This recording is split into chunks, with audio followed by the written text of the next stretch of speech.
স্পষ্ট করে না করা, ওখানে পাকিস্তান আছে যাদের সাথে 71 সালে আমাদের যুদ্ধ হয়েছিল, যারা রিপোর্টেডলি অসংখ্য রিপোর্টে আসছে এবং বাংলাদেশ গভর্নমেন্ট এক্সেপ্ট 30 লক্ষ শহীদ হয়েছে, 3 লক্ষ রেপ করেছে, এটা পাকিস্তান লিটারেচারে আছে।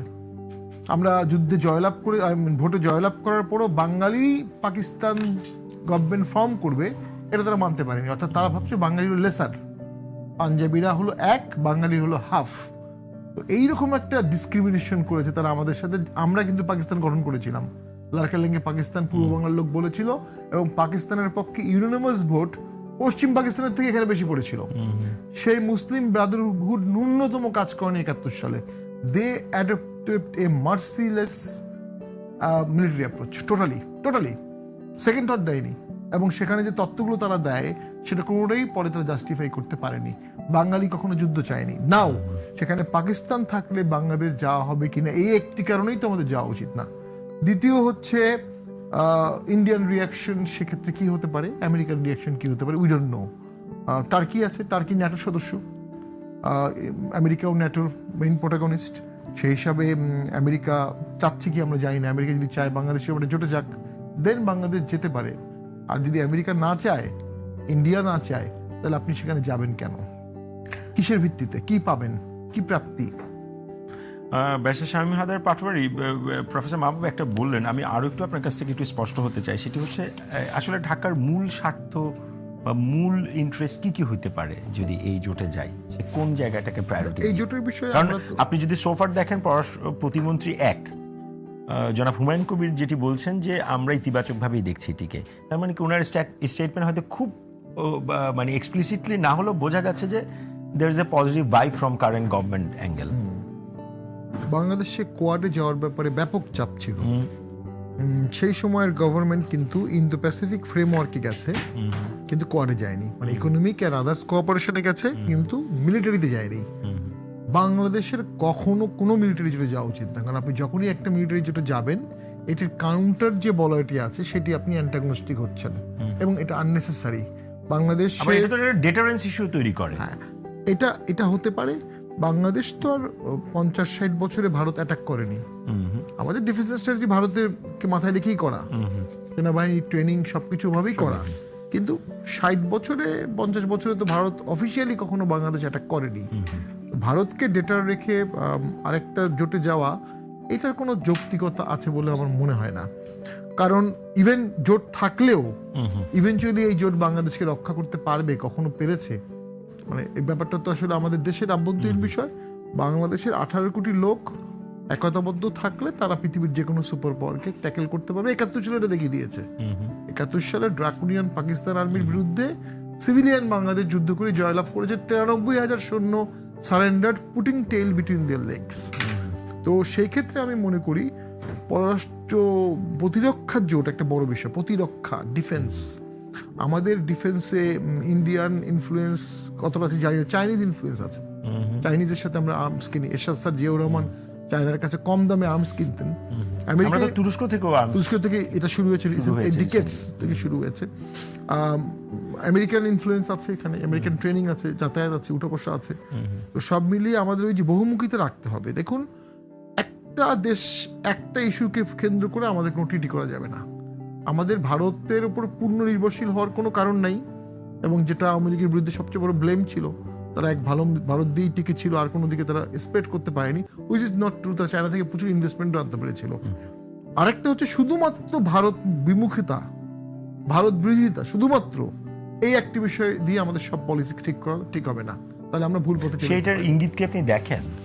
সেটার ইঙ্গিত পলিসি ফরমেশনে কারেন্ট গভর্নমেন্টের ক্ষেত্রে আমার যেটা অনুভব হচ্ছে, গভর্নমেন্ট বিপদে পড়ে গেছে। যেমন বিপদে পড়ে গেছে কারণ এমন একটা সময় তারা ক্ষমতায় আসছে যখন তেল নাই, জ্বালানি নাই, টাকা নাই, চাকরি বাকরি নাই। ফরেন পলিসিটা কি করবে গভর্নমেন্ট এখনো নিজেরাই ঠিক করেনি কোন ফরেন পলিসি তারা যাবে। গভর্নমেন্ট সময় নিচ্ছে ফরেন পলিসি ঠিক করার, তারপরে গভর্নমেন্ট সিদ্ধান্ত নেবে কোন দিকে যাবে। কিন্তু বাস্তবতা হচ্ছে গত 6 মাসে 94টি ফ্যাক্টরি বন্ধ হয়েছে, 54,000 লোক চাকরি হারিয়েছে। একদম অফিসিয়াল রিপোর্ট সিপিডির, তারা ডাটা দিয়ে বলেছে। তাহলে 6 মাসে প্রতিদিন মাসে 10,000 করে লোক বেকার হচ্ছে অফিসিয়ালি, আনঅফিসিয়ালি তো অনেক বেশি। তো এইটার ক্ষেত্রে তো আপনার ভবিষ্যতে যখন আপনি আচ্ছা আপনি এই প্রতিরক্ষা চুক্তি গেলে আমরা কি অর্থ পাবো? কোনো না, অর্থ তো পাবো না। পাবো না। আমাদের এখন অর্থ দরকার, এবং আমি মনে করি কোয়াডেও আমরা যাইনি, এই প্রতিরক্ষা জোটেও আমাদের যাওয়ার কোনো যৌক্তিকতা আছে বলে আমি মনে করি না। আমরা আমাদের ইকোনমিক সম্পর্ক বাড়াবো, এবং বাংলাদেশ একটা উন্নত মধ্যম সারির আয়ের দেশ হওয়ার পথে আছে। সময় লাগবে, হোঁচট খেয়েছে বাংলাদেশ, কিন্তু হবে। তো সেদিকে আমাদের ফোকাস করতে হবে।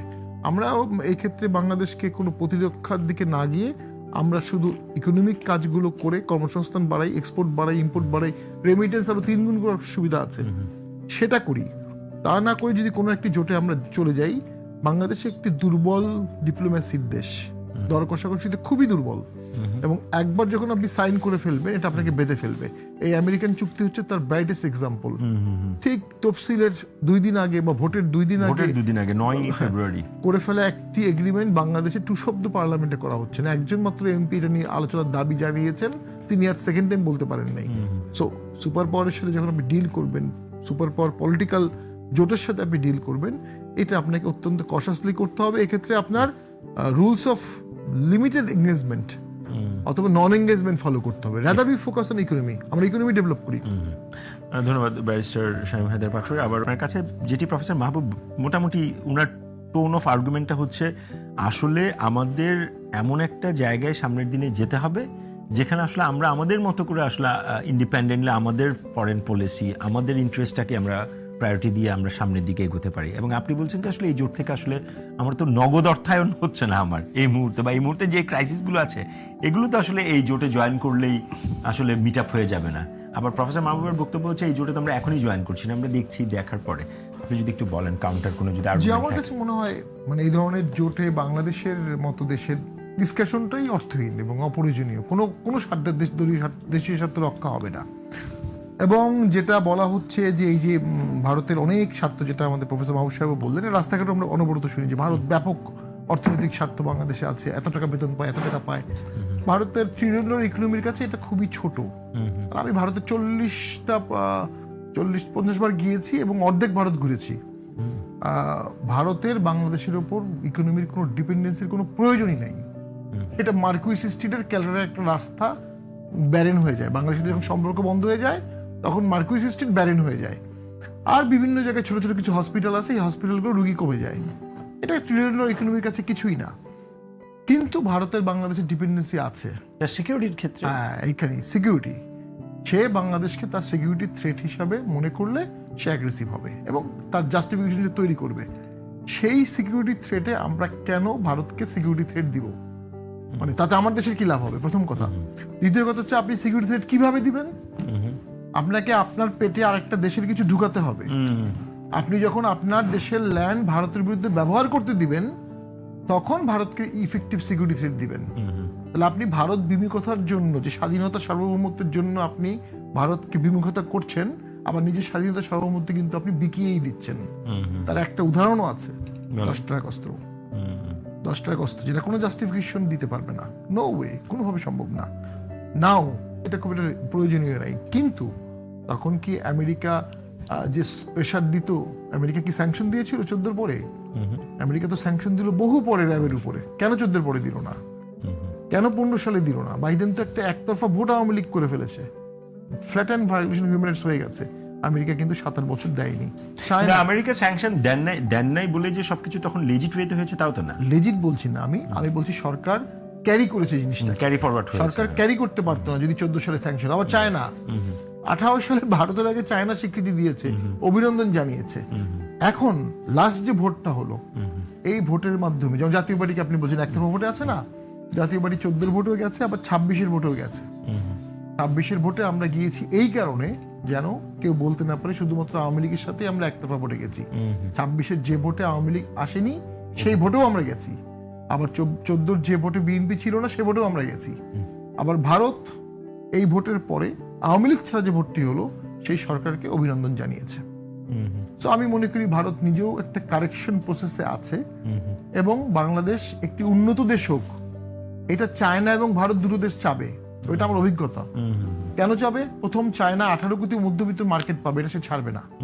অ্যামেজিং প্রসপেক্টার। বাংলাদেশ যদি অ্যাফ্লুয়েন্স হয়, চাইনিজ প্রোডাক্টের একটা অসাধারণ মার্কেট হবে বাংলাদেশ, অলরেডি আছে, আরো বাড়বে, 10 গুণ বাড়বে। আবার ভারত কেন চায় বাংলাদেশ উন্নত হবে? তার ডিফেন্সের জন্য এটা দরকার। দরিদ্র মুসলিম কান্ট্রি যদি হয় সেখানে সুইসাইড বোম্বার তৈরি হবে।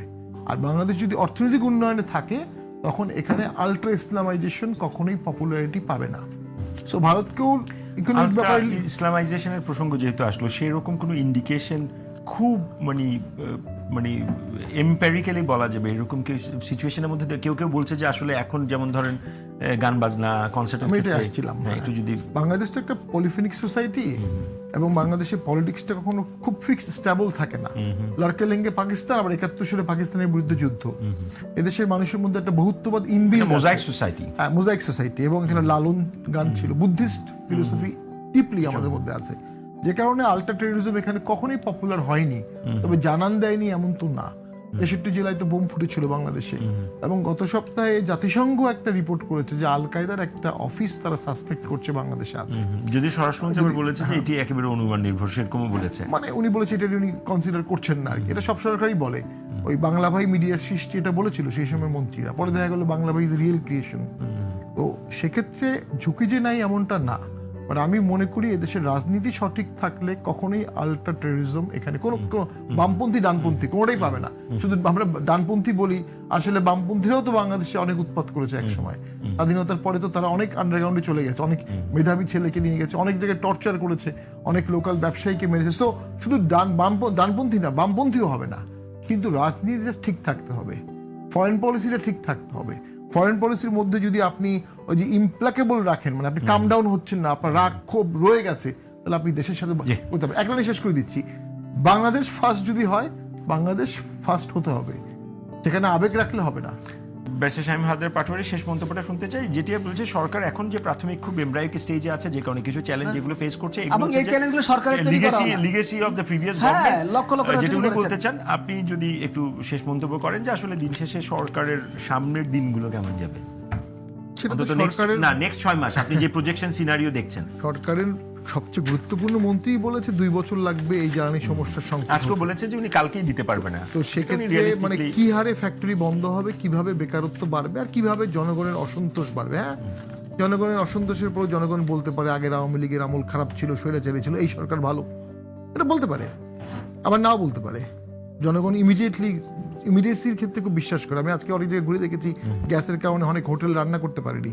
তো এটা তো টোটাল চেইনে একটা ইম্প্যাক্ট। গভর্নমেন্টের কোনো ফল্ট নাই, কিন্তু 6 মাস আগে থেকে গভর্নমেন্ট প্রেডিক্ট করতে পারতো 6 মাস পরে এরকম ক্রাইসিস হতে পারে, কি করা যেতে পারে।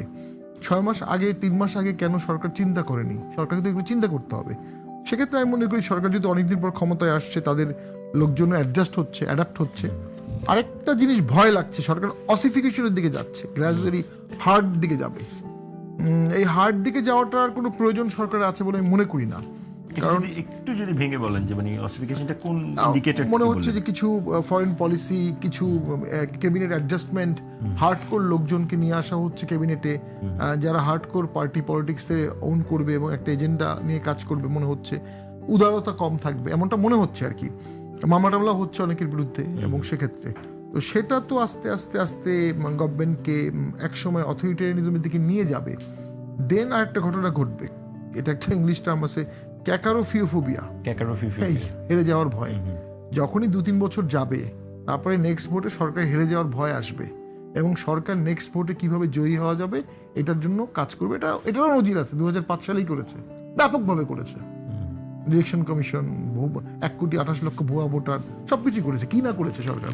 ইয়াজউদ্দিন সাহেবের ক্ষমতা নেয়া, সবকিছু করেছে, ব্যর্থ হয়েছে। তো সেটা সরকার চেষ্টা করতে পারে নানাভাবে, তখন দেশটা আবার ওই আস্তে আস্তে এই ওল্ড ট্রেন্ড এই সরকার মানে গ্রহণ করবে আগের সেই না। কিন্তু কেউ তো বিরোধী দলে যেতে চায় না, কিন্তু ভোটে হারতে চায় না। আর এক লাইনে শেষ করে দিচ্ছি, এটার একটা নিদর্শন আছে, এখনো কেয়ারটেকার গভর্নমেন্ট নিয়ে কোনো রূপরেখা গভর্নমেন্ট দিচ্ছে না, এখনো দেয়নি। ওকে